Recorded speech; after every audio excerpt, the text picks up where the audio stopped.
अर्थ इतिवृत्त। विमर्श न्यूज़ आर्थिक सूचना और विश्लेषण का भरोसे का माध्यम है।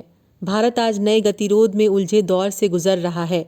इसे स्टैगफ्लेशन कहते हैं। क्लासिकल अर्थव्यवस्था से भी दूरी और नई प्रतियोगी कही जाने वाली आर्थिक नीति का भी बंटाधार।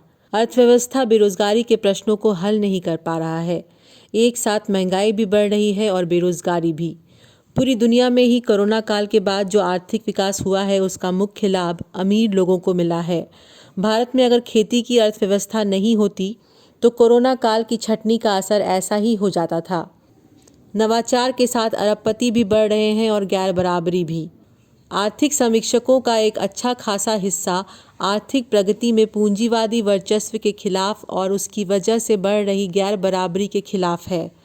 अरबपति परिभाषा है $1 बिलियन वाला व्यक्ति। डॉलर से रुपए में बदल करके कहें तो 7,500 करोड़ रुपए का स्वामी अरबपति कहलाता है। विमर्श न्यूज़ ने पहले ही समीक्षा की है कि भारतवर्ष में योजनाबद्ध या प्लानिंग कमीशन के द्वारा संचालित अर्थव्यवस्था में आज़ादी के बाद के वर्षों में गैर बराबरी के घटने के संकेत आए थे।